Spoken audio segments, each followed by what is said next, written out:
다시 확실한 복음. 확실한 복음. 어떻게 해야 하나? 어떻게 해야 하나? 확실한 복음. 확실한 복음. 어떻게 해야 하나? 어떻게 해야 하나? 복음이 뭐가 확실한 건가? 이게 확실하다는 말이 무슨 말인지 확실하게 알기를 원하고, 그럼 확실한 복음을 어떻게 해야 되는지 또 우리가 알기를 원합니다. 로마서 1장 1절에서 같이 읽죠. 시작. 예수 그리스도의 종 바울은 사도로 부르심을 받아 하나님의 복음을 위하여 택정함을 입었으니 이 복음은 하나님이 선지자들을 통하여 그의 아들에 관하여 성경에 미리 약속하신 것이라. 아멘. 아멘. 바울은 자기는 예수님의 종이다. 종인데 사도로 부르심을 받았다. 사도는 보내심을 받은 사람. 보내심을 받은 사람, 자기는 보내심으로 세상에 보내심을 받은 사람인데 하나님의 복음을 위해서 특별하게 하나님이 자신을 선택하시고 예정하셨다.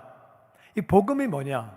이 복음은 기쁜 소식인데 이것은 죄인이 구원받는 얘기인데 바로 예수 그리스도의 얘기가 바로 복음이에요. 복음은 하나님이 선지자들을 통해서 그의 아들에 관하여 성경에 미리 약속하신 거다. 여기에 있는 성경은 이것은 구약이에요. 로마서를 기록할 때는 신약이 없었어요. 구약만 있었어요. 그래서 하나님이 선지자, 구약은 선지자들이 기록한 거예요. 선지자라는 말은 미리 알았다 그 말이에요. 미리 안 사람들이 예수님에 대하여 기록을 다 했다. 그래서 성경에 그렇게 그런 분이 오신다고 약속이 돼 있다. 예수님이 오셔도 구약이 없으면 그분이 구원자인 줄 몰라요. 능력이 있는 분이 왔다 갔네? 죽은 사람이 살아났네? 기적이 나타났네? 근데 죽었네? 그렇게 그 정도 아는 거지. 근데 예수님에 대해서 예언이 쫙 있으니까 와, 이분이 정말 예언대로 오셨구나. 이분이 하나님의 아들이구나. 아멘. 이분이 구원자구나. 아멘. 그래서 알게 되는 거예요. 구약에 나와 있는 인물들이 부분적으로 예수님의 삶을 나타냈거든요. 구약에도 죽은 자가 살아나고 장애인이 고침받고 기적이 나와요. 구약에도. 그러니까 그런 기적 가운데 하나인가 보다. 그리고 넘어가면 안 되니까 하나님이 선지자를 통해서 예수님에 대해서 성경에 구약에 미리 약속하셨어요. 이런 분이 오신다. 이렇게 사역하시고 이렇게 하시고 예수님에 관해서 약속이 쭉 있다 그 말이에요. 근데 구약에 예수님에 관해서 구체적으로 이렇게 오신다, 이렇게 사신다, 그런 예언이 구체적인 예언 몇 개나 있을 것 같아요. 예수님에 대해서 구체적으로 이거다 이렇게 해가지고 대충 때려 맞춰서 332개가 있어요. 정확하게 이런 분이 오신다고 그렇게. 구약은 예수님 오시기 1500년 전부터 기록됐는데 창세기 맨 처음 얘기는 예수님 오시기 4000년 전 얘기예요. 그때부터 예수님 오시기 400년 전까지 3600년 동안 얼마나 어마어마하게 과거 얘기예요. 옛날에 고구려 시대에 대한민국 초대 대통령이 이승만 대통령이다. 그건 뭐 얼마나 기절할 일이에요. 그거를 어떻게 알아? 고구려 시대에. 그러니까 그렇게 예언되어 있는 걸 보고 와, 성경이 놀랍네. 진짜 놀랍네. 그리고 예수님은 확실한 거네. 이렇게 알게 되고, 그래서 이제 오늘 그 332개를 다 하려고 그러면은 이틀 동안 해야 돼요. 지금부터. 그러니까 그 다는 못하고 그냥 60개 정도만 하려고 그래요. 60개를 하려고 그래도 빨리 해도 한 5시간 걸리지 않을까 생각은 드는데, 정신 바짝 차리면 빨리 할 수 있는데, 여러분 이 구약에 나와 있는 예수님 얘기를 쭉 해주면 성경을 많이 읽은 사람, 성경을 좋아하는 사람은 와 그런 것도 있었네. 와 진짜 하나님 말씀이네. 그리고 막 감동을 받고, 평소에 안 읽던 사람은 졸려. 이건 또 무슨 소리야? 이건 또 뭐야? 이건 뭐야? 그래서 제가 태도를 보면 평소에 말씀을 어떻게 대했는지를 알게 되니까 정신 바짝 차리고 들으시기 바랍니다. 이 예수님에 대한 예언이 있는데 첫 번째는 여자의 후손으로 태어나신다.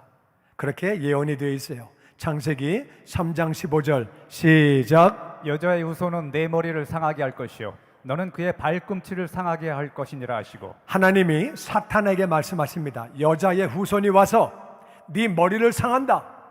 그 말은 너는 치명적으로 피해를 받게 된다. 예수님이 오심으로 마귀는 하는 일이 다 망가지게 되고 결국 심판받아 지옥 가는 거죠. 너는 근데 그 예수님의 발꿈치를 상하게 한다. 너도 예수님에게 데미지를 입힌다. 십자가에서 죽였으니까. 근데 다시 부활하심으로 결국 사탄이 망가지게 되는 거죠. 갈라디아서 신약에 이렇게 성취가 되었습니다. 4장 4절 시작. 때가 참에 하나님이 그 아들을 보내사 여자에게서 나게 하시고. 예수님은 여자에게서 나셨다는 말은 아버지가 없다 그 말이에요. 육신의 아버지가 없다 그 말이에요. 우린 다 아버지가 있어요. 아버지가 다 있어. 아버지 없는 사람은 없어. 근데 예수님은 육신의 아버지가 없다 그 말이에요. 여자의 후손으로 이 땅에 오신 거예요. 그리고 예수님은 처녀에게서 태어나셨어요. 이사야 7장 14절에 보면 시작. 보라 처녀가 잉태하여 아들을 낳을 것이요 그 이름을 임마누엘이라 하리라. 아멘. 처녀가 애를 낳는 건 말도 안 돼요. 어떻게 처녀가 애를 낳아? 처녀가 애를 낳는데요. 마태복음 1장 18절에 그 말씀이 이루어집니다. 시작. 예수 그리스도의 나심은 이러하니라. 그 모친 마리아가 요셉과 청혼하고 동거하기 전에 성령으로 잉태된 것이 나타났더니. 예수님은 처녀의 몸에서 성령으로 잉태되어서 이 땅에 오신 거예요. 아멘. 죄 없이 이 땅에 그렇게 오신 분이에요. 구약에 보면 예수님은 메시아가 오실 때에 아브라함의 후손으로, 이삭의 후손으로, 야곱의 후손으로, 유다의 후손으로, 이새의 후손으로, 다윗의 후손으로 온다고 정확하게 예언되어 있습니다. 창세기 22장 18절 시작. 또 내 씨로 말미암아 천하 만민이 복을 얻으리니 이는 네가 나의 말을 준행하였음이니라 하셨다 하니라. 하나님이 아브라함에게 하시는 말씀이야. 내 씨로 말미암아. 이 씨는 한 사람이에요. 내 씨. 그 씨는 바로 메시아를 의미합니다. 예수님 때문에 천하 만민이 복을 얻을 거라고 아브라함에게 내 후손으로 메시아가 온다고 약속하셨어요. 창세기 21장 12절에 거기 보면은 하나님이 아브라함에게 말씀하시기를 이삭에게서 나오는 자가 내 씨다. 네가 다른 아들들이 있는데 이삭에게서 나오는 아들이 바로 내 씨라고, 이삭에게서 바로 메시아가 나오실 것을 정확하게 하나님이 아브라함에게 말씀하셨습니다.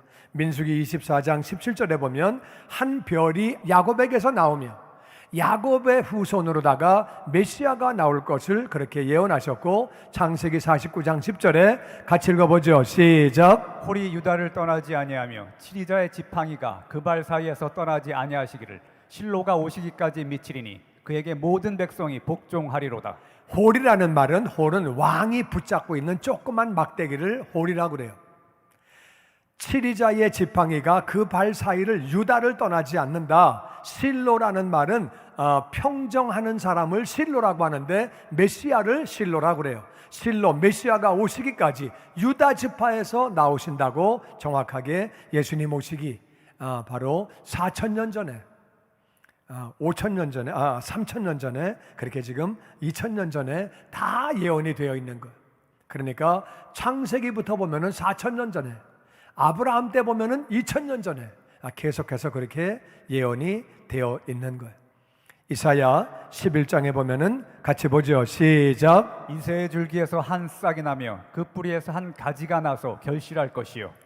이새는 다윗의 아버지예요. 다윗의 아버지에게서 그 줄기에서 한 싹이 나온다. 줄기에서 싹이 나오는 거는 말이 맞아요. 근데 뿌리에서 한 가지가 나온대요. 뿌리에서는 가지가 나오지 않아요. 뿌리에서는 싹이 나와서 그게 자라면 그게 나무가 되는 거지, 나무가 되면 그 나무 기둥에서 가지가 나오는 거예요. 가지라고 하는 것은 뿌리에서 나오는 건 가지가 아니에요. 뿌리에서는 줄기가 나와요. 줄기가 나오고 가지가 나와요. 나는 포도나무고 너희는 가지니, 나무에서 가지가 나오는 건데 뿌리에서 그냥 가지가 나온대요. 예수님은 희한하게 탄생하시는 거죠. 그러니까 확실하게 이세의 줄기지만 다르게 탄생하시는 거죠. 그리고 에레미야서 23장 5절 시작. 나 여호와가 말하노라. 보라, 때가 이르리니 내가 다윗에게 한 의로운 가지를 일으킬 것이라.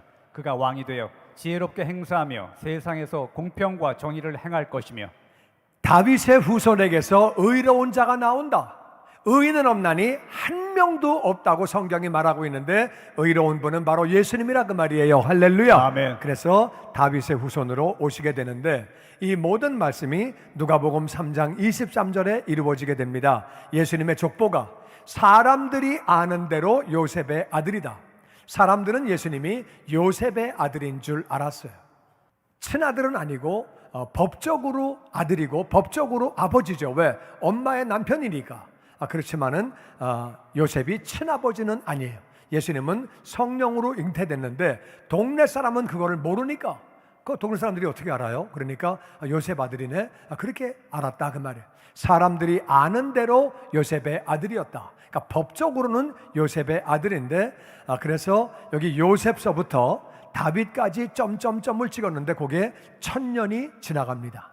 그래서 1000년 전 얘기여서 점 3개가 1000년이에요. 그 위에는 다윗이고 다윗 아버지는 이세고 또 점을 찍었는데 거기서부터 유다까지 한 거의 800~900년이 지나갑니다. 그래서 그 위에는 유다고 유다 아버지는 야곱이고 그 위에는 이삭이고 그 위에는 아브라함이고 그 위에는 아담이고 그랬는데 여기 지금 요셉, 다윗, 이세, 유다, 야곱, 이삭, 아브라함의 후손으로 오신다고 성경은 밝히 말하고 있습니다. 그 후손으로 그렇게 예수님이 오신 거예요. 그리고 베들레헴에서 탄생하신다고 말하고 있습니다. 미가서 5장 2절 시작. 베들레헴 에브라다야, 너는 유다 족속 중에 작을지라도 이스라엘을 다스릴 자가 네게에서 네게로 나올 것이라. 그의 근본은 산고에 태초에니라. 베들레헴은 이스라엘의 조그만 동네예요. 근데 거기에서 메시아가 나온다고 예언되어 있고 예수님은 예언대로 그렇게 탄생하신 거예요. 마태복음 2장 1절에 시작. 헤롯 왕 때 예수께서 유대 베들레헴에서 나심에. 바로 예수님은 베들레헴에서 탄생하셨습니다. 그리고 예수님은 처음부터 계신 분이에요. 미가서 5장 2절 다시 보면 시작. 베들레헴 에브라다야, 너는 유다 족속 중에 작을지라도 이스라엘을 다스릴 자가 네게에서 네게로 나올 것이라. 그의 근본은 산고에 태초에니라.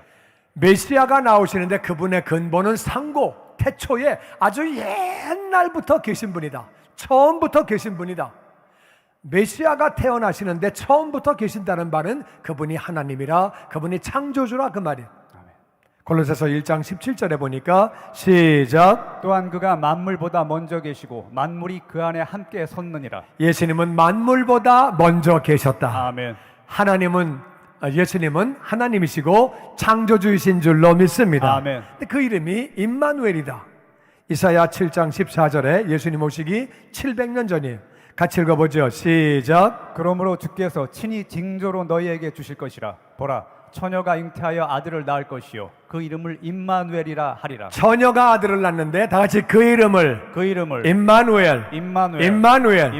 예수님의 이름이 임마누엘이다. 그런데 마태복음에 그 말씀이 이루어집니다. 같이 읽죠. 시작. 보라, 처녀가 잉태하여 아들을 낳을 것이요 그 이름은 임마누엘이라 하리라 하셨으니 이를 번역한즉 하나님이 우리와 함께 계시다 함이라. 임마누엘이라는 말은 하나님이 우리와 함께 계신다. 이 땅에 사람의 몸을 입고 하나님이 오셨다 그 말이에요. 그 이름은 임마누엘. 700년 전에 예언된 대로 예수님은 그대로 오셨어요. 뿐만 아니라 헤롯이 어린 아이들을 죽이는 사건이 에레미야 31장 15절에 예언되어 있습니다. 예수님 오시기 600년 전에 예수님이 태어나면 그 동네 애들을 다 학살할 거다. 베들레헴에 학살 사건이 있을 거라고 그것을 600년 전에 정확하게 예언을 했습니다. 예수님은 이 땅에 오실 때에 왕으로 오신다고 기록하고 있습니다. 시편 2편 6절에 시작. 내가 나의 왕을 내 거룩한 산 시온에 세웠다 하시리로다. 아멘. 요한복음 18장 3절 시작. 빌라도가 가로되 그러면 내가 왕이 아니냐? 예수께서 대답하시되 내 말과 같이 내가 왕이니라. 예수님은 하늘나라의 왕이 되시고 우리의 왕이 되시는 줄로 믿습니다. 아멘. 아멘. 아멘. 예수님은 거룩한 산 시온산에서 왕이 되시는 것. 세상에서 볼 때는 십자가에서 죽으신 분이지만 우리가 볼 때는 하늘나라의 왕이시고 나의 왕이 되시고 교회의 왕이 되시고 아멘. 할렐루야. 아멘. 왕이시라 그 말이에요. 구약에 1000년 전에 예수님 오시기 전에 예언이 되어 있고 성령님이 강림하신다고 이사야 11장 2절에 말하고 있습니다. 같이 읽어보죠. 시작. 여호와의 신 곧 지혜와 총명의 신이요 모략과 재능의 신이요 지식과 여호와를 경외하는 신이 그 위에 강림하시리니. 예수님이 성령 세례를 받으시고 사역을 시작하셨어요. 예수님이 성령 세례 받으실 때에 지혜와 총명이 넘치고 모략과 재능이 넘치고 그리고 지식과 여호와를 경외하는 그 성령이 충만해서 그때부터 사역을 시작하셨는데 바로 그것을 마태복음 3장 16절은 이렇게 말합니다. 시작. 예수께서 세례를 받으시고 곧 물에서 올라오실새 하늘이 열리고 하나님의 성령이 비둘기같이 내려 자기 위에 임하심을 보시더니. 예수님은 성령 충만 받기 전에 무슨 사역을 하신 기록이 없어요. 성령 충만 받고 사역을 시작하셨어요. 우리도 성령 충만해야 사명을 감당하게 되는 줄로 믿습니다. 아멘. 예수님이 성령 받는 사건이 이미 예수님 오시기 700년 전에 예언이 되어 있었어요. 뿐만 아니라 예수님이 사역하실 때 사자가 전령이 길을 예비한다. 그 앞에서 예수님 사역을 예비하는 사람, 그가 바로 세례 요한이에요. 세례 요한이 회개하라, 천국이 가까웠다고 사람을 회개시키면서 예수님의 길을 예비했어요. 그리고 갈릴리에서 사역을 시작하신다고 이사야 9장 1절에 정확하게 나와 있습니다. 예수님은 갈릴리에서 촌동네에서 사역을 시작하셨어요. 그리고 가르치실 때에 비유로 가르치신다. 이 말씀이 예수님 오시기 1000년 전에 시편 78편에 예언되어 있습니다. 그리고 사역하실 때 기적들이 나타난다. 이사야 35장 5절 말씀에 소경이 눈을 뜨고 아멘. 귀머거리가 듣게 되고 아멘. 저는 자가 걷게 되고 아멘. 벙어리가 말하게 되고 아멘. 이 말씀이 예수님 오셔가지고 다 이루어진 것을 우리는 복음서를 통해서 이미 알고 있습니다. 아멘. 예수님이 성전에 들어오실 거다. 성전에 들어오실 것이 예수님 오시기 400년 전에 말라기서에 예언되어 있습니다. 그리고 성전을 향한 열심으로 어려움을 당하신다. 성전이 너무 엉망진창이니까, 너무 망가졌으니까 성전을 예수님이 청소하셨어요. 성전을 정화하셨어요. 그래가지고 예수님이 노끈을 가지고 채찍을 만드셔가지고 양을 내쫓고 소를 내쫓고 비둘기 파는 사람의 의자를 뒤집어 엎으시고 동전 바꾸는 상을 뒤집어 엎으시고 예수님이 사람을 내쫓고 청소를 하셨어요. 그 결과에 장사들과 종교 지도자들이 예수님을 죽이려고 그때부터 시작을 합니다. 성전을 향해서 열심히 있었기 때문에 예수님이 어려움을 당하신다고 예수님 오시기 1000년 전에 예언이 되어 있습니다. 또 나귀를 타고 예루살렘에 입성하신다고 예수님 오시기 500년 전에 스가랴에 기록되어 있습니다. 9장 9절 시작. 시온에 따라 크게 기뻐할지어다 예루살렘에 따라 즐거이 부를지어다 보라 내 왕이 내게 임하나니 그는 겸손하여서 나귀를 타나니 나귀의 작은 것 곧 나귀 새끼니라. 하나님이신데도 불구하고 겸손하게 나귀 새끼를 타고 들어오신다고 말씀하셨는데 마태복음에 보면은 그 말씀이 이루어진 사실을 우리는 알게 됩니다. 예수님이 배반당하신다. 시편 41편에 예수님 오시기 1000년 전에 예언되어 있습니다. 같이 읽어보죠. 시작. 나의 신뢰하는 바 내 떡을 먹던 나의 가까운 친구도 나를 대적하여 그 발꿈치를 들었나이다. 떡을 먹었다는 얘기는 밥을 같이 먹었다 그 말이에요. 나와 생활을 같이 하던 가까운 친구, 예수님의 제자 유다가 배반을 하게 되죠. 발꿈치를 들었다는 말은 배신했다 그 말이에요. 그게 오늘날로 등허리에 칼을 꼽았다가 똑같은 말이에요. 배신했다. 우리 요한복음 13장을 통해서 유다가 배신한 것을 우리가 알게 되죠. 그리고 예수님은 정확하게 은 30냥에 팔릴 것이 스가랴 11장 12절에 예언되어 있습니다. 근데 그 돈은 성소에 던져진다고 예언되어 있습니다. 성수에 던져지는데 그 돈을 가지고 토기장이의 밭을 사게 된다고 예언되어 있습니다. 이 말씀은 다 이루어진 것을 우리가 알고 있습니다.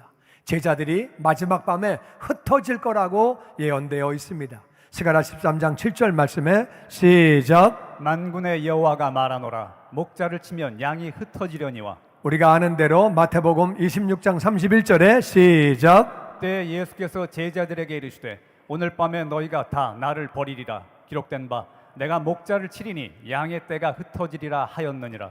이 말씀이 다 이루어져서 예수님 잡히시던 그 밤에 제자들이 다 도망갔습니다. 이 말씀이 그대로 이루어진 사실을 우리는 알게 됩니다. 예수님은 거짓 증인들이 고소하셨어요. 시편 35편 11절에 보면 불의한 증인들이, 거짓말하는 증인들이 내가 알지도 못하는 일, 난 그런 말을 한 적도 없고 그런 일을 한 적도 없는데 나에게 그런 것을 힐문하며 네가 하지 않았냐고, 나는 그들을 사랑하고 병을 고쳐주고 귀신 쫓아주고 나는 그들에게 하늘나라 가르쳐주고 선을 행했는데 악을 나에게 갚으면서 내 영혼을 외롭게 한다. 열심히 도와주고 열심히 사랑했는데 결과는 예수님을 죽이려고 하는 거예요. 마태복음 26장 59절 같이 읽죠. 시작. 대제사장들과 온 공회가 예수를 죽이려고 그를 칠 거짓 증거를 찾으매 거짓 증인이 많이 왔으나 얻지 못하더니. 거짓 증거를 가지고 막 찾았지만 그것이 증거가 없었다. 결국 얻지를 못했다고 성경은 말하고 있습니다. 고소하는 자들 앞에서 예수님은 침묵하셨다고. 억울하게 당했는데, 내가 한 일도 아닌데, 나는 그런 말을 한 적이 없는데, 그런 일을 하지도 않았는데 고소를 당했지만 예수님은 침묵하신다고 예수님 오시기 700년 전에 이사야가 예언했습니다. 그리고 상하고 찔리신다. 못에 박히시고 찔리시고 그렇게 창에 찔리고 찔린다고, 상한다고 예언되어 있고, 등에 매를 맞고 모욕을 당하고 침뱉음을 당한다고 역시 기록되어 있습니다. 정확하게 등어리를 때린다고 나와 있고 모욕을 당하고 침뱉음을 당하는 사건이 다 이루어진 것을 우리는 복음서를 통해서 압니다. 조롱을 당하고 십자가에 달리고 손과 발이 찔릴 것이 시편 22편에 예수님 오시기 1000년 전에 그렇게 예언되어 있습니다. 범죄자와 함께 십자가에 못 박힐 것이 예언되어 있습니다. 이사야 53장 12절 시작. 그가 자기 영혼을 버려 사망에 이르게 하며 범죄자 중 하나로 헤아림을 입었음이라. 예수님은 범죄자들과 같이 십자가에 달렸기 때문에 사람들이 볼 때는 범죄자네, 동급으로 취급받는다 그 말이에요. 마태복음 27장 36절에 시작. 이때 예수와 함께 강도 둘이 십자가에 못 박히니 하나는 우편에 하나는 좌편에 있더라. 강도들과 같이 예수님은 사형당했다고 기록하고 있습니다. 예수님은 오히려 핍박하는 자들을 위해서 기도하셨습니다. 이사야 53장 12절에 시작. 그러나 실상은 그가 많은 사람의 죄를 지며 범죄자를 위하여 기도하였느니라 하시니라. 이 말씀이 누가복음 23장에서 이루어집니다. 시작. 이에 예수께서 가라사대 아버지여 저희를 사하여 주옵소서 자기의 하는 것을 알지 못함이니이다 하시더라. 아멘. 그리고 예수님은 이유 없이 미움을 당했다고, 잘못한 게 없는데 미움을 당한다고 시편 69편에 기록되어 있습니다. 그리고 예수님이 사형을 당할 때 친구들이, 가까운 사람들이 멀찍이 떨어져서 바라만 보고 있다고 예언되어 있습니다. 시편 38편에 시작. 나의 사랑하는 자와 나의 친구들이 나의 상처를 멀리하고 나의 친척들도 멀리 섰나이다. 이 말씀이 누가복음 23장에 이루어집니다. 시작. 예수의 아는 자들과 및 갈릴리로부터 따라온 여자들도 다 멀리 서서 이 일을 보니라. 그렇게 말씀이 이루어지죠. 사람들이 머리를 흔들었다고 그렇게 기록되고 그것이 이루어집니다. 시편 109편 시작. 나는 또 저희의 회방거리라. 저희가 나를 본즉 머리를 흔드나이다. 예수님 볼 때 머리를 흔든다는 말은 저거는 아니지, 얼마나 죄를 졌길래 저래, 저거 봐, 와 저건 아니네, 그래가지고 머리를 흔든다는 거예요. 근데 그 말씀이 마태복음 27장에 이루어집니다. 시작. 지나가는 자들은 자기 머리를 흔들며 예수를 모욕하여. 그대로 이루어진 모습을 봅니다. 예수님 오시기 1000년 전에 예언된 내용이에요. 그리고 속옷을 제비 뽑아 나눈다고 기록하고 있습니다. 시편 22편 18절 시작. 내 겉옷을 나누며 속옷을 제비 뽑나이다. 참 놀라운 일이 요한복음 19장 23절에 보면 예수님의 겉옷은 넷으로 쪼개가지고 나눠 가져요. 겉옷은 정확하게 나눠갖고 속옷은 나누려고 그랬더니 이게 이음새가 없는 좋은 옷이라서, 옷이 이렇게 이음새가 없이 만든 거라서 잘못 찢으면은 이게 부어지니까 이건 한 사람이 나눠 가자 그래가지고 네 사람이 제비를 뽑아가지고 한 사람이 가져가게 됩니다. 하나님의 예언이 정확하게 그대로 이루어져서 겉옷은 나눠 갖고 속옷은 제비를 뽑았다고 그렇게 예언되어 있고 그 말씀이 이루어진 거죠. 주님의 영광교회 예배 장소와 시간을 알려드리겠습니다. 주일 예배와 금요 예배는 글로리 비전 센터에서, 수요일에는 호프 센터에서 예배를 드리고 있으며 장소는 1801 사우스 그랜드 애비뉴 워싱턴과 그랜드가 만나는 코너에 위치하고 있습니다. 주일 예배는 1부 8시에 전통 예배로 드려지고 있으며 2부 예배는 10시 30분에 영광 예배로, 20대와 30대 청년들의 젊음 예배가 오후 1시에 3부 예배로 드리게 되며, 한편 영어권 EM 예배는 오후 1시에 호프센터 2층 하이웨이에서 예배가 있습니다. 수요 예배와 금요 예배는 오후 7시 30분이며 새벽 예배는 월요일에서 토요일까지 오전 6시에 예배가 있습니다. 주님의 영광교회 전화번호는 213-749-4500번입니다. 그리고 저희 웹사이트 주소는 www.gcjc.org로 들어가셔서 교회에 대한 자세한 소식과 주일 설교 및 라이브 예배 실황을 보실 수 있으며, 온라인 헌금을 하시기 원하시는 분은 교회 웹사이트에서 하실 수 있습니다. 지금까지 주님의 영광교회 설교 말씀에 참여하신 여러분 감사합니다.